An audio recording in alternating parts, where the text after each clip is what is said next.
지금 이스라엘이 머물고 있는 곳은 시딤이라고 이야기하죠.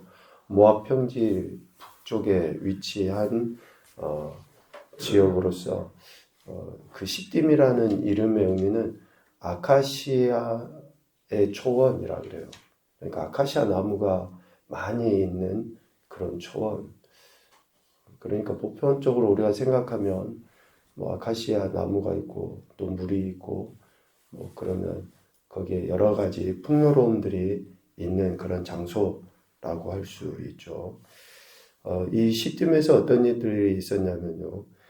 출애굽한 이스라엘 민족이 광야 여행 중에서 마지막으로 진을 친고돼요. 이제 막 거기를 지나면 가나안 땅이죠. 그리고 시딤에서 모세가 이스라엘을 향해서 고별 설교를 했죠. 신명기의 말씀입니다. 그리고 모세의 후계자인 여호수아를 통해서 가나안 땅을 어떻게 정복해야 될지 또 계획도 세우게 하고 또 정탐꾼도 파송한 그 장소가 바로 시딤입니다.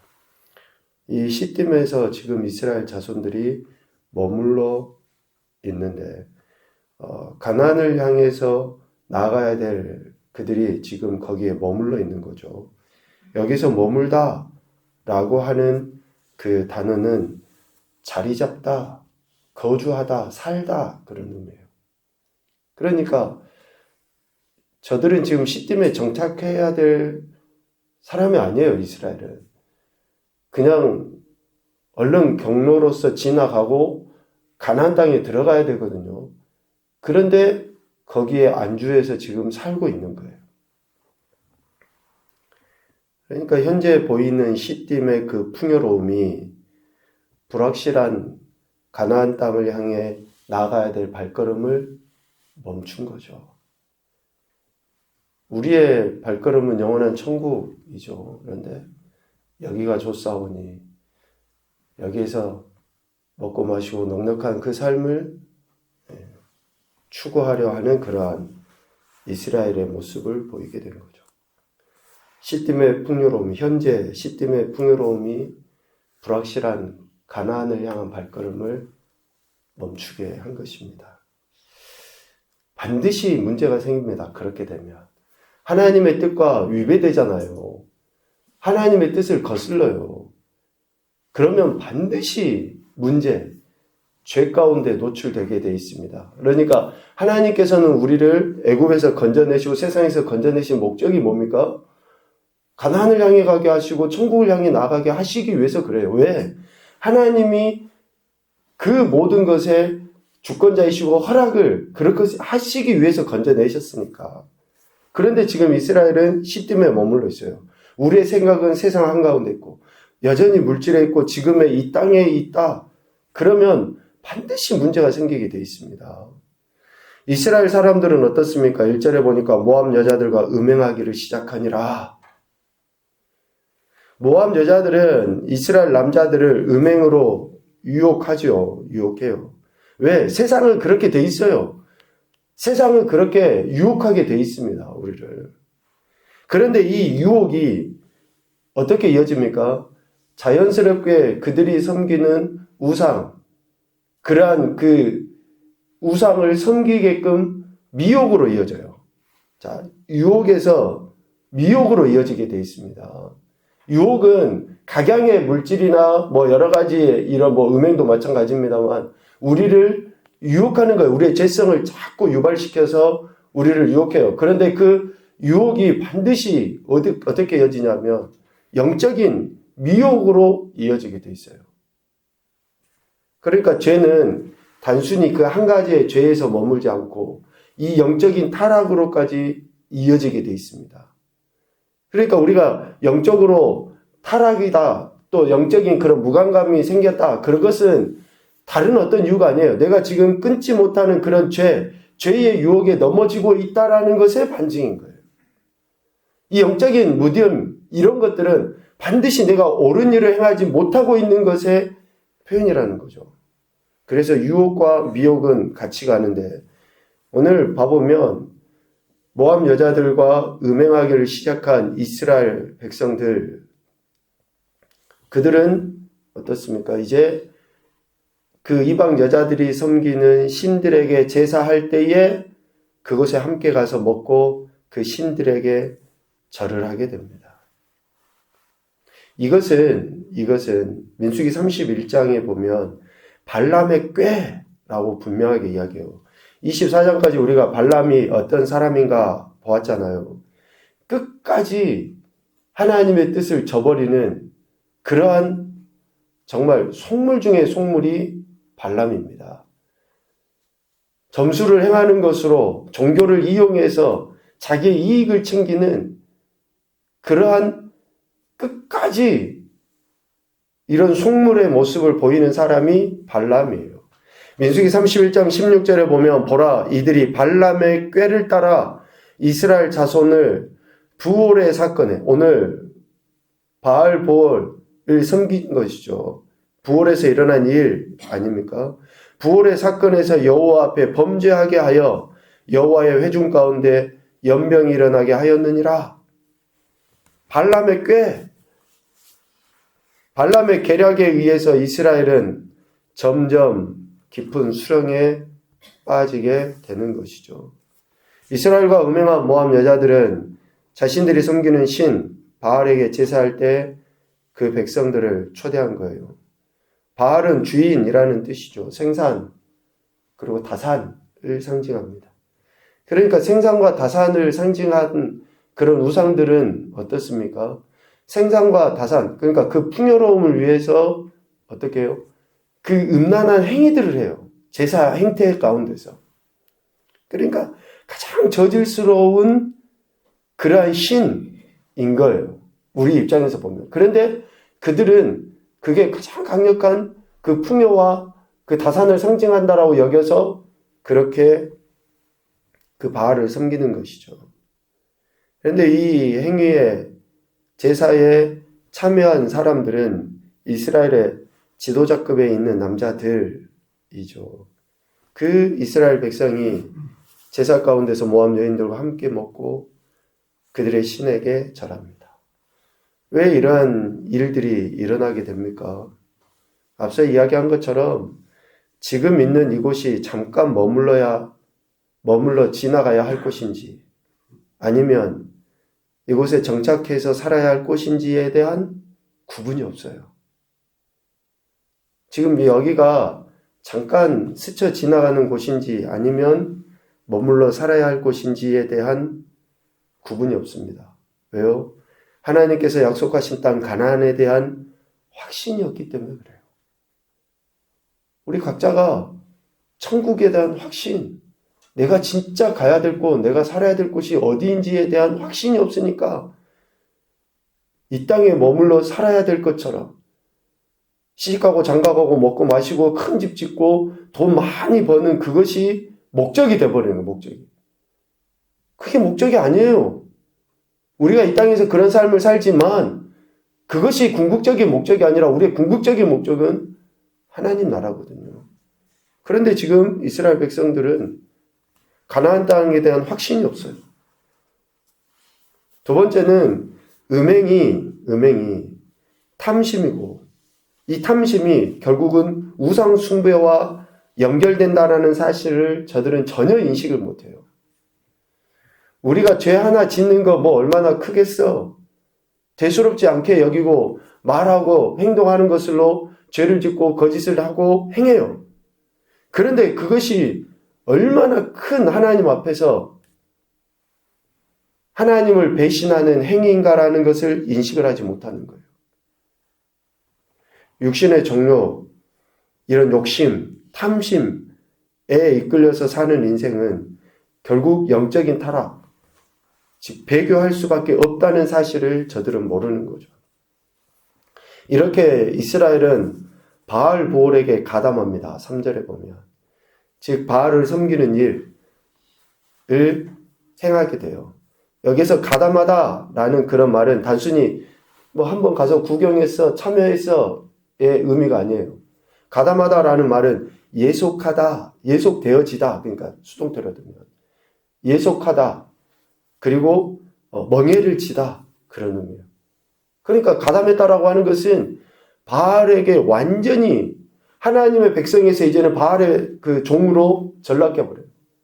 우리가 죄를 한번 지으면 바로 이것 때문에 무서운 거예요. 죄의 노예가 돼버려요. 죄의 노예가 돼버려요.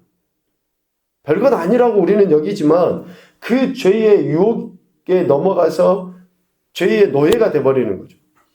종속돼버리는 그 상태, 뗄 수 없을 정도로 종속돼버리는 상태가 가담한지라.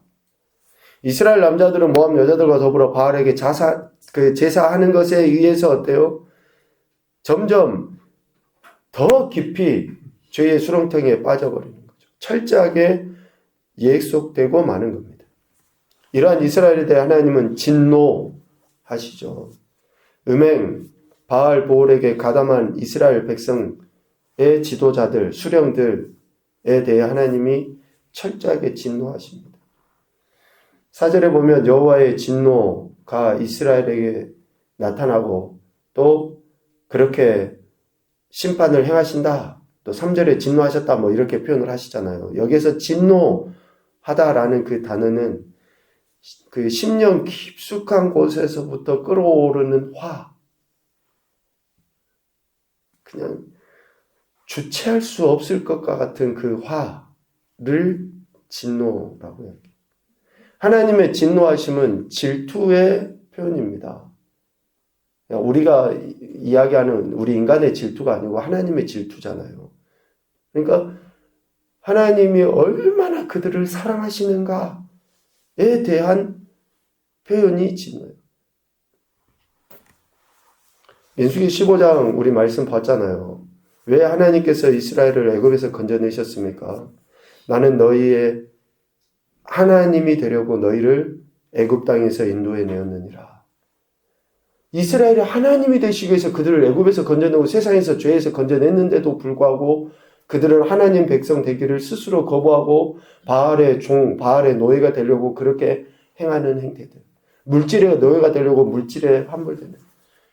그러니까 하나님이 그 주체할 수 없는 그 화를 지금 이스라엘에게 나타내 보이시는 거죠.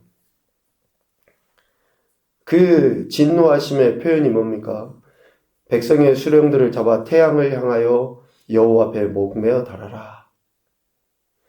그들은 음행, 즉 은밀하게 죄를 행하고 바알 보올에게 가담하고 그랬잖아요. 사람들 눈치 봐가면서 보이지 않을 때. 그런데 하나님은 그들에 대한 심판, 진노를 어떻게 하십니까? 태양을 향하여 만천하에 드러나도록 정말 수치스러움을 당하게 만드시는 거예요. 우리는 은밀하게 죄를 지으면 아무도 모르겠지. 여러분, 천만의 말씀입니다. 우리가 하나님이 우리를 감찰하신다 이런 이야기들 뭐 자주 하잖아요. 하나님이 우리를 지키시고 보호하실 때만 감찰하십니까? 아니에요. 내가 죄를 짓고 있는 그 순간에도 하나님은 감찰하고 계셔요. 그래서 만천하에 드러나요. 태양 앞에